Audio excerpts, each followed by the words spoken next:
Hey everyone, welcome back, AI enthusiast. I'm your host, Adima Zolkalia, product design and AI expert, and today we're focusing on existing potential of generative AI for an enterprise application.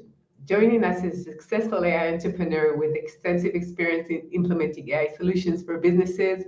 We'll be discussing the key considerations for enterprise adopting this powerful technology, including building trust through correctness, visibility, compliance, and governance. Get ready for an insightful conversation on navigating the complexities and opportunities of Gen AI in the enterprise world. So happy to have Leo with me. Hi, Leo. How are you? Good. How are you? I'm Happy happy. to be here. I'm happy that you're here. Leo Feinberg is a co-founder and CEO of Verax AI, and he is also he was my client in his previous successful startup, Cloud Endure, and he's one of my favorite clients, I have to say. So I'm sure it's going to be fun to talk to him. We're live on LinkedIn, YouTube, and Facebook. You're so invited to join the discussion and ask questions. And now we can start. So let's start with a high level question. What are the unique opportunities and challenges of implementing generative AI within enterprise setting? So there are plenty of both. When looking at opportunities, I think that AI has an opportunity to revolutionize almost every aspect of today's enterprise work. A lot of today's work in the enterprise environment could be done more effectively. And with the help of AI, it's really finally we have the technology to achieve that. So I expect that in the next several years, almost every aspect of the enterprise work across pretty much every vertical is going to be made more effective and more efficient using AI. We're still we have still a long way to go until it's really possible. We need all the relevant tools to be ready, and then we need the challenges that I'm going to talk in a second also to be addressed. Yeah, The potential is there. It's an amazing. yeah. I really believe. Like I'm biased. I'm a CEO of an AI company, but I think that AI is the biggest tech revolution for enterprises in recent memory, and I'm very excited about the potential of AI to companies. Yeah, but I think that right now, most of people, when you're saying AI in companies, have like two aspects in their mind. One is like, yeah, we could use chat GPTs and things like chat GPT in order to make the work for the marketing, for the support, for legal, whatever, make it faster. That's one thing. And the second thing is like, let's develop a way to connect to our data sets, to wherever, and we'd have this a kind of chat to just ask everything, or our clients would ask Mhm. everything. It's like two very like everything is connected to these two ways. And as I see it, there's so much more potential in order to use these technologies either as talking to it in generative AI or getting additional information and insights and understanding of what you're currently doing, not only with this chat thing that we have right now. What do you think? I agree. I think that it's still early days. I completely agree that kind of there are low-hanging fruit that enterprise are looking at right now, and it makes sense because before going all the way, you need to start with something. You need to start building trust in generative AI. And in general, the way I'm seeing these kind of new trends or new effective technologies develop is that they start small. They start from several simple use cases, and then the industry as a whole realizes that these use cases work well with the technology, and then they have willingness and openness to expand to additional use cases. And then you also have the vendors who see that from the other side and provide solutions to allow that. So yes, there is. I think you need to walk before you run, and this is what we're doing right now with enterprises. They're working, and not even that. Like even what you mentioned, for many enterprises, even that is still in the future. Like there are still enterprises who still have ChatGPT completely blocked, Right. and like no internal Gen AI tools developed. They're still stuck in 2020 from that Yeah. perspective, and there's still many like that. So I think that we need to take into account that it's not going to change overnight. Every time we need to take one step to make sure that everyone is comfortable with what they achieved, that the value is clear and everyone agrees that there was value. And then once everyone is comfortable with that, then we're ready to go to the next step and then to the next one. And then within several years, I hope that that you're going to see generative AI being used much more than just a chat. Yeah, I think that when I think about it, I created this program to help executives to understand generative AI. And the first thing that comes to my mind is like we're in the DOS era. Like when we had DOS and we just, everyone needed to code, and now like you need to prompt and to ask it in a specific way. I think this is where we are. And the Mm-hmm. potential is the same. So we had DOS and then Windows, and we know like what we have right now. The same thing is a revolution that would start this way. But this is how the beginning is. But why do you think that enterprise, they know they need it, they know that the performance of their workers would be enhanced, other than the fact maybe security comes to my mind, why are they hesitating to use these kind of technologies? So I think that there is, in my mind, one big difference, and I'm overgeneralizing, but generally speaking, between enterprises and SMBs. SMBs would often ignore risks of new technology if they feel that the value of that technology is substantial enough. And with enterprises, generally speaking, this is not the case. No matter how big the value is, an enterprise would not ignore the risk. And if they believe that the risk is too high, they would not use that technology, even if the potential is amazing. And I think that right now, this is the main blocker. There are a lot of risks associated with generative AI. Many of them are not even clear yet. Like many of them are still like people don't know what they don't know. And Yeah, so, no matter how valuable that is, until enterprises feel comfortable that they understand the risks and the risks are small enough and they could mitigate those risks, until that point, I think that adoption of generative AI by enterprises is going to crawl. And this is also like this is the category where Verax AI operates, the company. We are trying to take a lot of those risks that are associated with generative AI. We want to present those risks to our enterprise customers for them to understand the risks, and then we're also giving them ways to mitigate those risks. Definitely, what we're doing is just one category. There are a lot of different categories of risks. For example, you mentioned security, privacy. Security and privacy have been risks since the dawn of time for enterprises, and with generative AI, they have new flavors that haven't existed before. But I think this is kind of first we need to define, mitigate the risks, and then when that happens, on top of that, to build and expand the value to enterprises. sure. So we're going to discuss about what are the risks other than privacy and security, Mhm. which comes to mind at the beginning. But let's start with what advice would you give enterprise leaders who are considering generative AI, like at the Mhm. beginning? So I think that like what happened well in the past is to look at the early adopters in every industry. Because for many enterprises, their requirements and their risk-taking policies are similar to other players in the same industry, and so they could learn from what others are doing. In many industries, there are people who are already implementing generative AI solutions, and they have gone through that exercise of understanding the risks, etc. And so the other companies who are still not comfortable with the risks could take a shortcut, and instead of learning everything from scratch or like using consultants to teach them, etc., on top of that, just to understand what the early adopters have been doing and how they mitigated the risks, because the risks would probably be similar if those adopters are in the same industry. So this is a good shortcut. Otherwise, everyone is waiting for everyone else, and so and there is stagnation.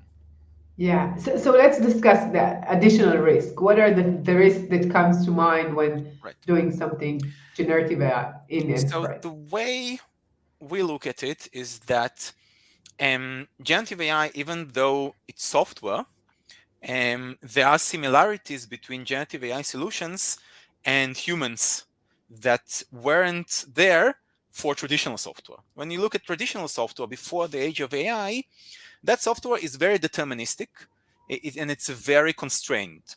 So, you could probably use that piece of software in a very specific way, in exactly that same way that the builder, the vendor of the software meant you to use it. And then the software would behave, you could predict very well how the software is going to behave because of its deterministic factor. When you Yeah. go to generative AI, both these are no longer true. First of all, it's very hard, like the way to use a Gen AI piece of software is very vast. You could use that in many different ways, and it's almost impossible to predict when you build a product how that product is going to be used because of those many ways. And then Right. also the behavior, like if what how the product is going to behave, is also unpredictable. Like this predictability is a huge risk across the board in a lot of different places. And I think that you cannot really solve that challenge fully. Like you cannot take lack of predictability is a part of what makes generative AI so powerful. Like you Of cannot course. take that away without taking away the strength of the technology. And by the way, we're seeing that happen quite a lot. We're seeing people trying to limit the pieces of generative AI that make it unpredictable or Mm-hmm. risky, Yeah. but along with that, they limit the value. So they're getting a Right. solution that may be less risky, but it's also significantly less valuable, which is, I Yeah, of think, course. is okay for the short term. I think it's good for them to start taking the first steps. But I think that in the long term, limiting the potential of the technology, in my personal opinion, this is not the right way to go. The potential is great. So when I look at the vision, I think that you need to fulfill that potential, but in parallel to make sure that the risks are understood and mitigated. But what you're saying, I'm trying to understand what you're saying, because we're building this kind of, we're building a model which Mhm. is generative, meaning it's creative. It Yeah. could create whatever you want, but we need to guide it on the topic, on what we want it to say. We Mhm. don't, for example, if we're selling something, we don't want it to sell the competitors' Yeah.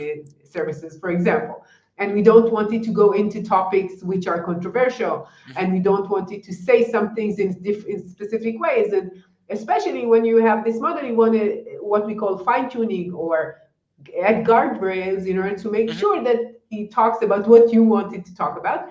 And you don't know what people would ask, and they would probably, some of them even try to break it on Mhm. purpose. That's what, or not on purpose. On the other way, you don't know what it's going to create because it's creative and it's diverse, and we don't know exactly what's going to be the beginning. So what do you say? We don't need to have these types of guardrails, and we just need to let it talk whatever he wants to? So my own controversial opinion is that guardrails are have a very low limit to their effectiveness. Again, like if Mhm. you define them very strictly, then you basically don't allow your solution to be creative at all. And if you define them very loosely, then they're not effective. Yeah, So I right. think that the entire concept of guardrails, the way it is used today, I think it is flawed. And okay, I mean, it has its place, but I think it's not it's a branch of the evolution that I don't think it's going to make a significant progress, in my opinion.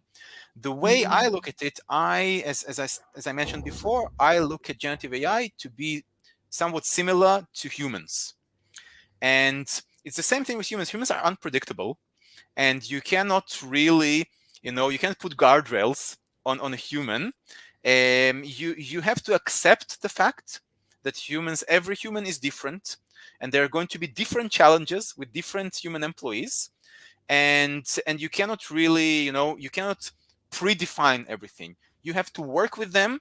You have to ensure that they are aligned with the organization if it's a human employee, and you have to also ensure that there are that there are methods to protect the organization from them, and if they're making mistakes, that these mistakes don't impact the organization very severely.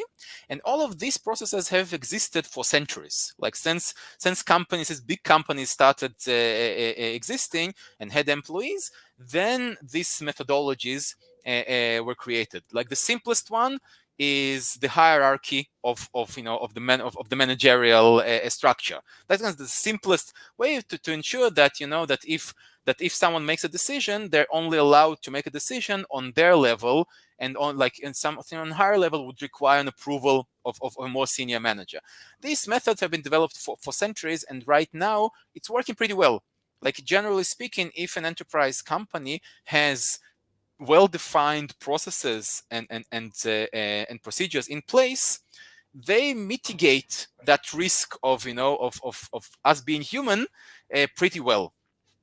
So I think this approach is, generally speaking, as a high-level approach, I believe in that approach to be applicable to Gen AI as well. I think that instead of trying to limit Gen AI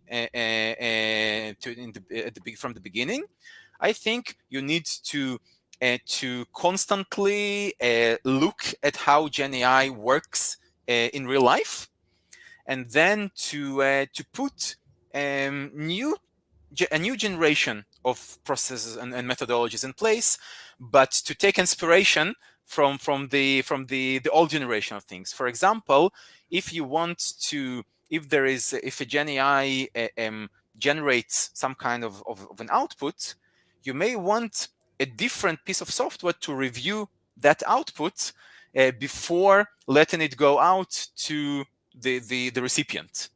This is a very similar process to what you're doing today, like the peer review processes in a company. Before you deploy code, you have someone review that code because the developer could have made a mistake when developing it. So this kind of that's a way of thinking. I think it's very much applicable to Gen AI as well. But we're lucky that Gen AI is software and they're not human. So a lot of those could be automated and put into software as well. You don't need humans to sit and review Gen AI, even though today many companies still do that. This human in the loop concept is right now very popular Right. to review the output of Gen AI.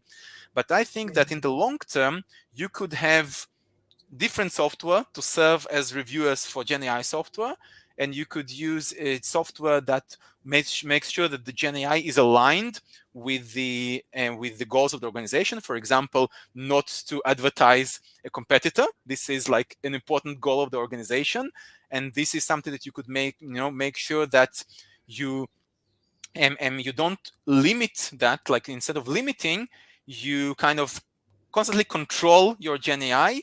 You monitor what it's doing. You make sure that it's not doing what it's not meant to, and then you constantly encourage it. Today you could kind of fine tune and modify a bit what the Gen AI solution does.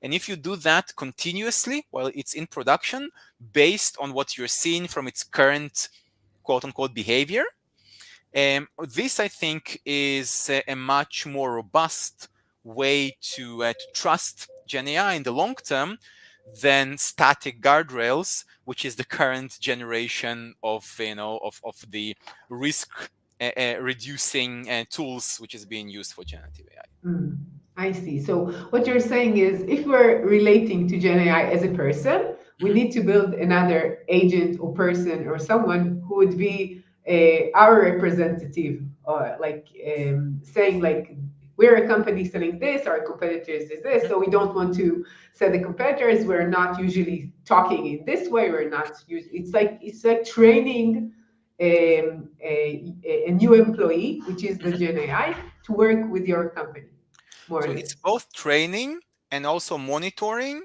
and also correcting and also reviewing. Like all the phases that you're doing with a new employee or like within not so new employee, I Yeah. think that they make sense with Gen AI as well. You have to train them. You have to make sure that as the company's goal shift or as the usage of the patterns of the end users shift, you have to make sure that everyone stays aligned. You have to Yeah. make sure that if someone makes a mistake, after all, that mistake is caught early enough before it generates damage. There are a lot of different things that companies do to mitigate risks of human employees. I think that a lot of them are applicable to Gen AI. The way they need to be done for Gen AI is completely different, and it's Yeah. a different story. But the concepts I think are very much applicable. We spend centuries and trying out things and seeing what works and what doesn't. So I think right now we know pretty well with humans what works. There are companies who are managing these risks amazingly, and I think so we should learn from these methods and then apply them and then be creative ourselves and apply them in the right way to generative AI. And then I think it's going to be the best of both worlds. I think it's kind of it's the risk is there. You cannot ignore it. You cannot remove it. The same as with humans, and you could only be aware of it and mitigate it as best as possible. I see. So what you're saying, the fact that I'm trying to control something which is inherently uncontrollable is Hmm. limiting me, and I need to understand what is the level of control, what can I I do agree. or not. I So agree. what Yeah. steps can be taken to increase the visibility and explainability of generative AI models, and how do we foster trust and understanding among all the stakeholders?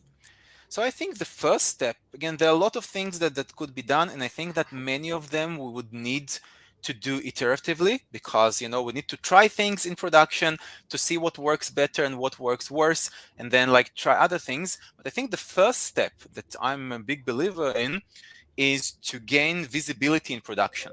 I think today there's a lot of ways to gain visibility into the model while you are developing a model or while you are developing a solution based on a model. And then you know today there are tools and methodologies to say, okay, I'm changing the temperature here, or I'm changing the weights here, what it's going to do. This today exists and this is being done pretty well. But I think that what is missing is the piece that comes after the solution is taken to production. I think visibility is the first step of gaining trust. And today's production visibility is almost non-existent. Once a Yeah, customer takes they their call it a solution, black box, and that's yeah, it. yeah, and you don't even know, like you put a solution to production, you don't really know whether it's being used to to work more effectively or to write haikus, right? So like You you don't don't know. know, and I think this is the first step before trying to control or to optimize or whatever. Let's understand what's going on in production with the products, and that goes a very long way in generating trust because otherwise you are putting into production and just praying that everything Yeah. works, and that's not a great methodology. Yeah, you know what that reminds me at the beginning when the internet just started, many people used their time. You didn't, not everyone had internet at home, right? Yeah. And they used their time at work in order to go and see, like Facebook, I don't know, like, and then when the corporates understood it, they had these monitoring Yeah. systems in order to see what you're doing, and then limiting them, and now it was like at the beginning, this is how it was, and now it's like I don't think nobody's doing that anymore. So I Yeah. think it's the same thing. So you have the new kind of employee, as you were Hmm. saying, like generative AI. At first, I want to see what he's doing, Yeah, what exactly. he's working on. Yeah, and yeah, exactly. I agree. Like visibility, I think, is the first step to trust and to understanding. Kind of they don't even know the nature of the beast. Like you don't know um, um, anything about how it's been. You do your best to build the best product possible. And today there are great tools to allow building amazing Gen AI products. and then it's done. You don't know whether you succeeded building something good, whether you succeeded building something that is useful to the end users. You don't know any of that, because that unlike traditional software, where monitoring was easy, let's say, like understanding, there's a limited set of APIs, let's say, or UI controls, and you can understand, you had heat maps, again, developed over years and years. But today, with traditional software, vendors get a pretty good understanding of, how their software is used, where there's churn, like where they're you with your experience at you know that much Sure. better than I do. Right. But with Gen AI, none of that exists. And we need to build that with generative AI, because the risk is higher there. Like it's a combination of the risk being higher than traditional software, with none of the tooling and the processes that we have developed for traditional software. So it's a Right. double problem here. Yeah, and it's like the level of the users. Right now, we're talking about employees inside the Mhm. corporate Yeah. world, but what about when you take it outside to your customers or Mhm. end customers? It's much harder even Yeah. there because your Yeah. branding is at stake all the Yeah. time. Yeah. The risks grow exponentially once you take that out. That's true. For sure. So, what are the best practices for establishing effective governance framework for generative AI in organizations? So again, I think that the my best suggestion here is um, to you know to take it one step at a time, because a governance that needs like the steps that needs to be made for governance for something small and limited are much smaller than, if you want to go all in, and to present that to your end users, for example. So what many companies are doing right now, they're starting from small internal production projects, like what you mentioned, like giving their employees access to their to data acknowledgement, to their knowledge management systems through a Gen AI chatbot. And for that, you don't need a lot of governance, assuming that you're only putting that on top of the data which is accessible for all employees in the organization. You're not like starting Yeah, to of course. manage permissions. That's a totally different Yeah. story. And then you can say, okay, like I'm taking a risk here. The risk is not huge. I still need to gain visibility. I think that the visibility is key. So that's I think what is needed from day one. But then my governance requirements are pretty low. I don't need that much governance at the moment. And then you learn quite a lot.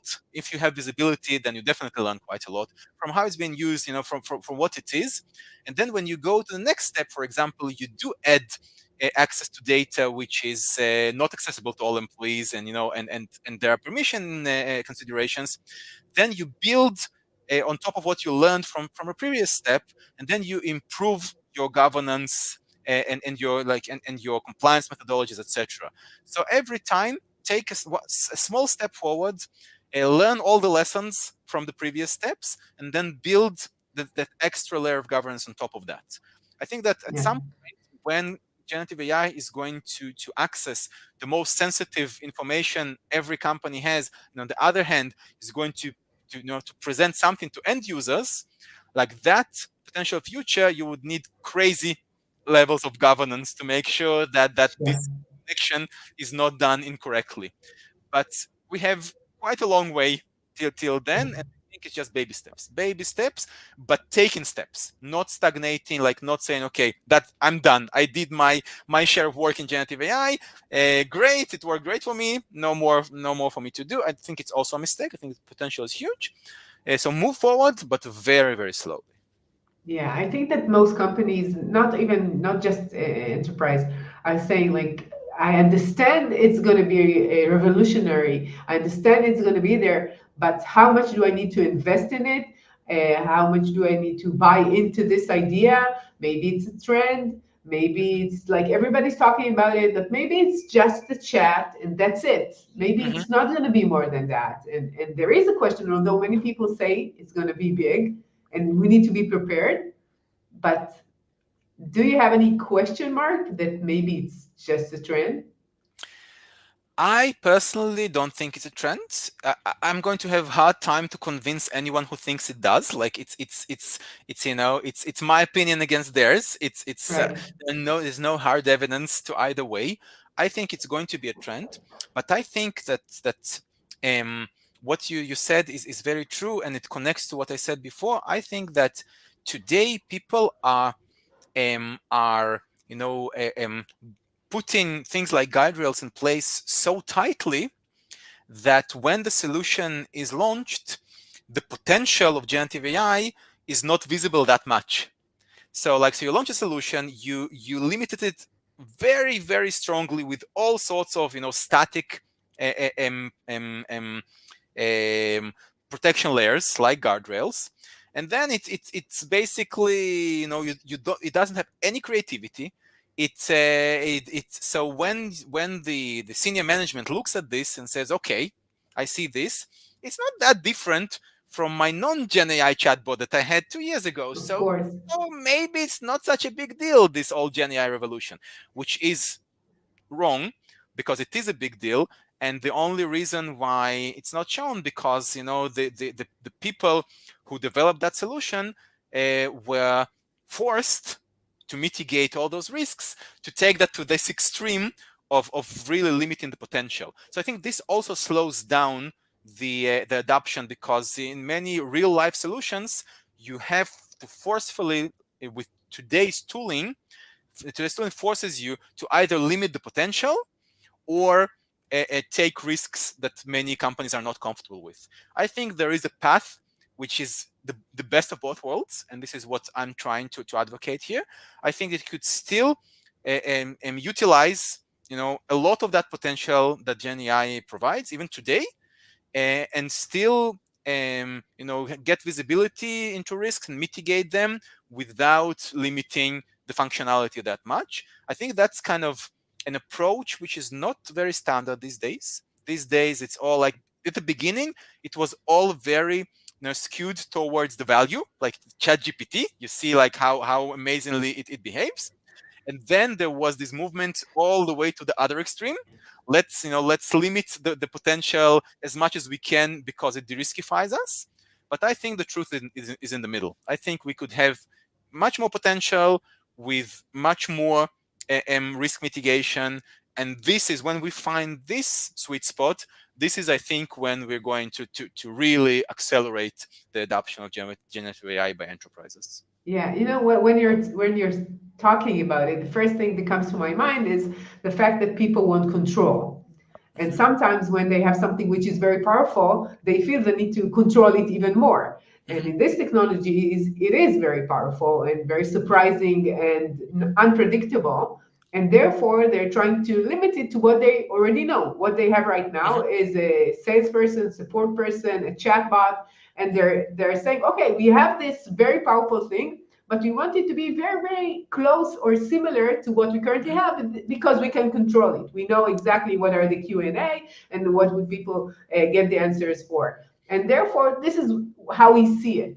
But we cannot even imagine what could it be without the control, Yeah. which is very frightening to not have control over technology, especially when you see all the mistakes and what happens with the images in Google and all Oh, the yeah. people suing you for everything. And it's like it's really, it makes you anxious just to think about it. And so what we're talking about is just the human nature of something that is unknown and trying to prevent the unknown, and then like cutting the wings of something. Yeah, I agree. And I think that the control needs to be there. Like I'm a big supporter of control of generative AI. Like anecdotally, the initial reason why I started Verax AI was kind of to prevent the Terminator scenario. That was my original idea. Like when Skynet is going to gain consciousness and then try to destroy all humanity. It evolved a bit since, but that was my original thinking. And so I'm a big believer in control. I just think that the way control is implemented today is probably not beneficial to seeing the huge potential of generative AI, and should be gradually expanded. That's like, I don't Yes. say don't control. I think you should control that, but absolutely. But to find a way to control the Gen AI solutions in a way that that would not significantly limit the value, which again is very similar to human employees. You still want to make sure that they're not doing whatever they want, but you want them to be them. You hired them because of their unique value and their unique personality. You don't want to limit it because you believe they need to do something in a very specific way. And this, I think, applies to generative AI as well. Yeah, it's like when you want to have a very high level of control, you need to prevent everything that Hmm. is not within your control Exactly. afterwards. So you Yeah. need to have all these limits, and in case of an employee, you train it really, really well to do exactly what you need, and then the employee could not really have any type of creativity, and they need to be very limited. And then you get a limited resources. It doesn't matter if Exactly. it's generative AI Yeah. or an employee. So, what do you think? What are some practical examples of how to use generative AI and in order to solve real problems and create value in enterprise? So again, I think that kind of you drop a stone in a company and you hit something that could be improved with generative AI. It's all a question of the priorities of that particular enterprise, and then also going back to the low-hanging fruit. I'm seeing enterprises who are um, improving, even before generative AI, you saw companies like banks or insurance companies implementing AI solutions like traditional AI in their core products, like really, really core products, because the value for them was huge in their particular business. So they Mhm. took the risk. Again, the risks were lower there because Gen AI is less predictable than traditional ML solutions, but they took the risk because they realized what the value there was. Yeah, And so I think sure. that every enterprise needs to map before, like, where the value for them is, the immediate low-hanging fruit, versus where the risks are lower. And I think that in the intersection of these two, this is where I would suggest taking the first steps. For a lot of enterprises, again, that's kind of the standard chatbot on top of your knowledge management system. But I'm seeing more and more companies like in the e-commerce space, where they say, okay, the value for me to take that to my customers, my end users, is so huge that I'm willing to take the risk and put a Gen AI chatbot in front of my customers, because in e-commerce they spend a lot of money on the support piece of their organization. So they see a huge value there, and they're willing to take a bit more risk there. But I think it's at the end of the day, every company needs to take their own decisions, to make their own decisions, and to take the risks that are comfortable to them. I think the only path that I would discourage here is to do nothing. Like, there are still a lot of companies who are still, on the fence, and they're I saying would like, say okay, most of the companies. I don't know. It changes, like this year in 20, if we spoke half a year ago, then I would have completely agreed with you. But I'm seeing a big shift these days, a slow shift, admittedly, but a big shift. More and more companies, are done talking and started doing something. That something may not be ready for production yet, but it's still progress. They're putting budget into it. That's important. That means that they have some level of commitment. Right. And I think that this is a very good sign. But I think that that a lot of those projects are stuck in development or in the sandbox and everything, and they need to take the plunge into production somewhere. Choose a small, relatively risk-free area and do something there. Worst case, you'll be burned, but because you chose a relatively risk-free area, that burn is not going to be terrible. You're going to learn a lot from that. and it's going to, you're going to next time, you're going to, for the other piece, which is maybe a bit less risk-free, you're going to implement the lessons that you've learned. But do something, take Gen AI, try to even something minimal, just to get a feeling of the value that it's going to bring and the challenges. And then like, we are here to help with some of the challenges, but definitely there are a lot more, and it's up to any organization to learn the lessons. There are some lessons that you have to learn by yourself, and you cannot really be taught by anyone else. So but Yeah. if you don't do anything, you're never going to learn them. Yeah. So I wanted to get an example of, I will tell you what we have right now, and you'll tell me, okay, with Verax, it will be this way. So right now, let's say I want to have some kind of a chatbot for our, let's say I'm an insurance company, I have my own agents, and I want them to have a chat to all the information inside the company, and I'm trying to build these guardrails saying like, you cannot reveal these kinds of information. You Mhm. have to limit this like numbers. You have to limit this kind of communication, whatever. I'm building all of that with prompts, whatever, and then they start to use it. And I see that it's not really effective as I want it to be. Right now, I don't know more than that because I don't know lots of information. So let's say I do use Verax AI in the future. What would be different and how would they have it like in a better way? Right. So I think if you take one step back, I think that even the ability to see how effective the guardrails were is missing today. Like, you put it in production and you don't even know, maybe the guardrails are effective and maybe they're not. But today it's mostly anecdotal evidence that is being provided, by a small number of end users, or if you're just going manually over the prompts, and looking and trying to understand, how it's being used. I think this is the first step. The first step with Verax is that you gain visibility to how the product is actually being used, even before trying to to determine whether something was effective or not effective. Just to see, maybe you build your guardrails in the wrong place. Like, maybe the actual problem that you want to protect from is not even there. Is not even like the topics. It's maybe the phrasing. I don't know, something completely that you couldn't predict. So the first step is to understand how it's being used, like what types of interactions there are, and try to gain insights into that, and from that to learn about your product in real life, which is very different from the sandbox that probably most people have the only experience with it from. And this is the number one value that Verax gives you. Even if everything works perfectly, you don't necessarily need to change anything, but you need to know that it works perfectly or it doesn't. And that's the number one value.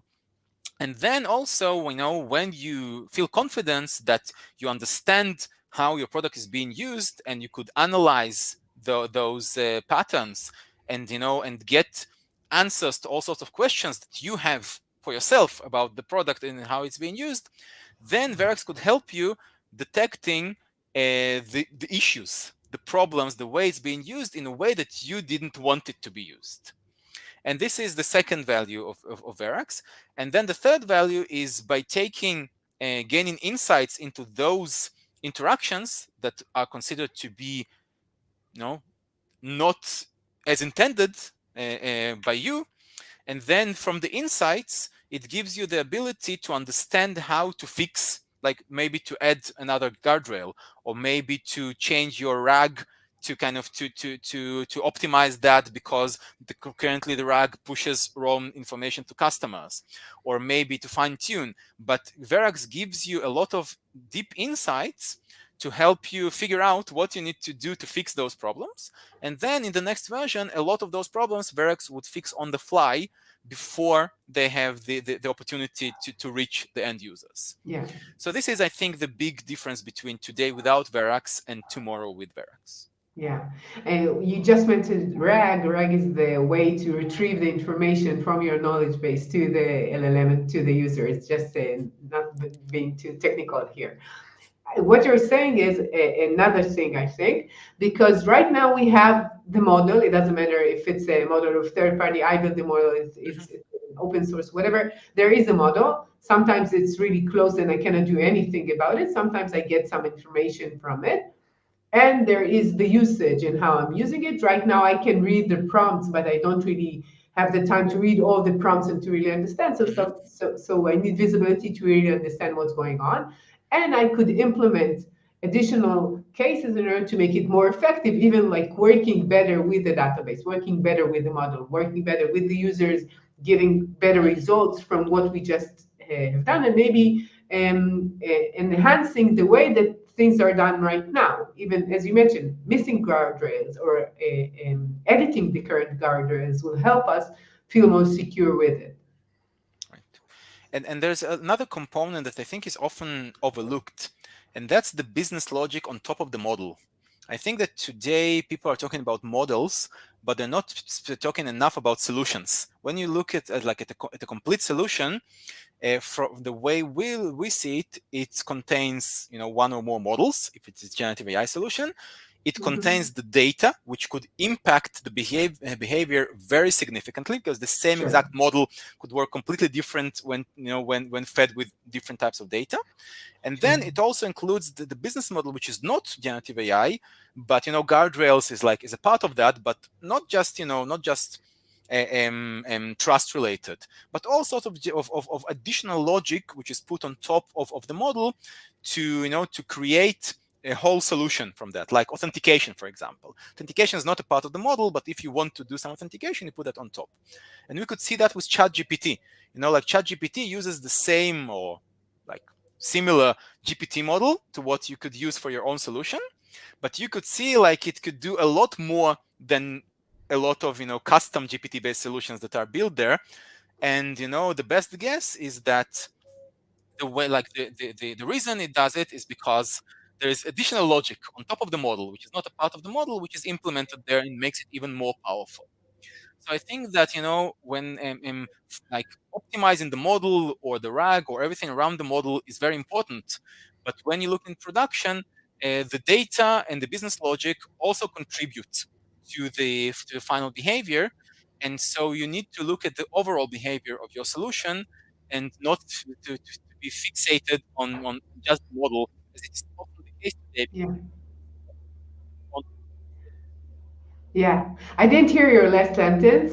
Maybe something went off, or maybe it's me. Um, could you just say the last sentence again? Yeah, sure.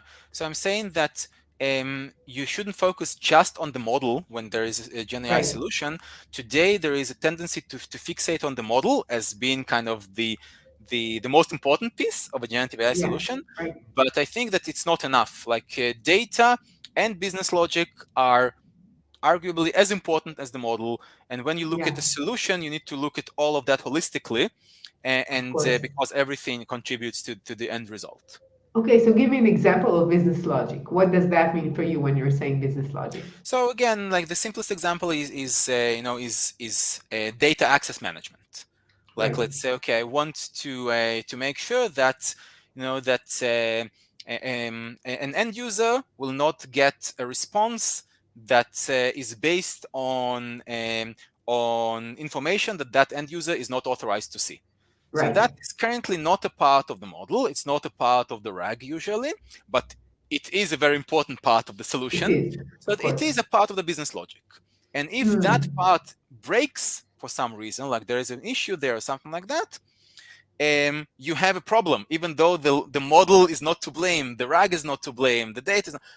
So when you look at the generative AI solution, because the authentication logic here is very different from traditional solutions. So it's not like this a logic that we implemented for many decades, which is exactly the same whatever application you're using, and there are standard ways to implement that. This is no longer the case. So this is a part of business logic that you need to also validate when you look at the Gen AI solution along with everything else. Yeah, this is a very good example because most companies have their very sensitive data either on their clients or within the company. It's like I know the numbers in high level are not available for all the employees, Yeah. only for the managers or for the CFO, whatever. Hmm. And of course, if you cannot limit it in a very strict and straightforward way, an enterprise would think again and again if they want to use these like uncontrollable Yeah. solutions that they cannot do anything about. So looking ahead, what are the future trends and development we can expect to see in the field of generative AI for enterprise? So I think it's going to happen in parallel over in two directions. First of all, I think we're going to see more and more vertical generative AI solutions that are enterprise grade and that allow enterprises address specific challenges using generative AI. If it's like, for sales and marketing and HR, and we already see in engineering like the Copilot, but I think it's just scratching the surface. Even in engineering, we're going to see more and more Gen AI solutions. So we're going Right. to see a lot of like more and more vertical solutions to address specific challenges. And then I think in parallel, we're going to see a lot of these infrastructure solutions like Verax that are addressing the horizontal concerns, like security, like privacy, like authentication, like trust, like visibility, and which are common to all implementations. And so I think that that they're going to move in parallel, because without the horizontal infrastructure capabilities, enterprise will not adopt the vertical ones. And without vertical ones, the value of Gen AI to enterprises is going to be limited. You need to tap into that value and create solutions. So I think that for the industry of enterprise Gen AI to move forward, both need to take steps forward in parallel. And I think this is already beginning to happen. And a lot of these solution providers that focused on SMBs last year are enhancing their solutions to make them more enterprise grade, to expand to enterprises. And on the other hand, solutions like Verax and others are popping up to help the enterprises gain enough confidence to allow them to start and implementing those vertical solutions. Yeah, that makes sense. It's like a bit like a bottom up and top down. So Exactly. Yeah. from the marketing, they need something and for the management, they need something to make sure it's all aligned. So it's like both Mhm. ways needs to meet Exactly. somewhere. Yeah. So I have a question. We're almost done, but I have to ask you, what's your number one tip for entrepreneurs today? As a successful entrepreneur, I would love to hear that. Sure. So today is admittedly not very easy for entrepreneurs. But I think that it's looking brighter in the near future. Like everyone in the industry is saying that this year is probably going to be the toughest for entrepreneurs, and next year Mhm. is going to be better. So I think that that my current advice is not to despair. I know that times may be tough today, but I think we're either we hit rock bottom or we're close to hitting rock bottom. It's only going to get better from now on. And and take that into account, and don't give up only because it's especially hard right now. Hopefully it's going to become easier, and then you'll have your opportunity to grow.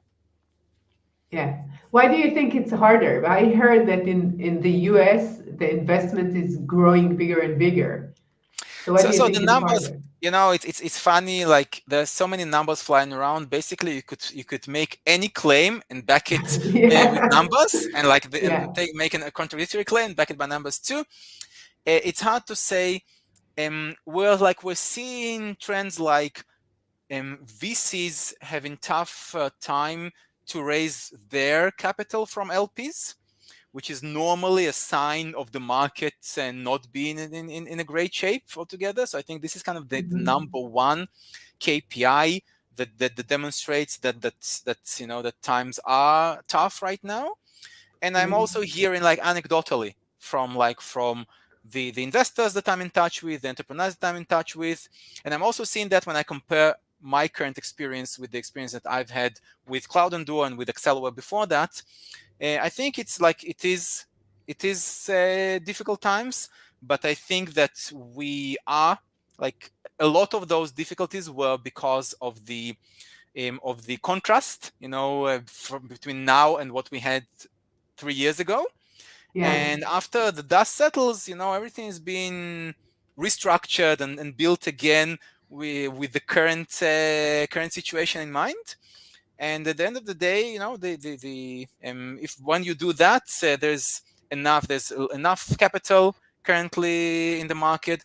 There are always enough amazing and brilliant entrepreneurs.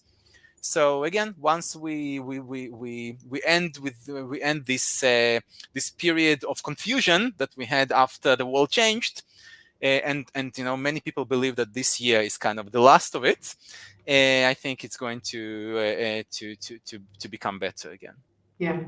What you're talking about is something very, very important for entrepreneurs, the fact that it's like a roller coaster.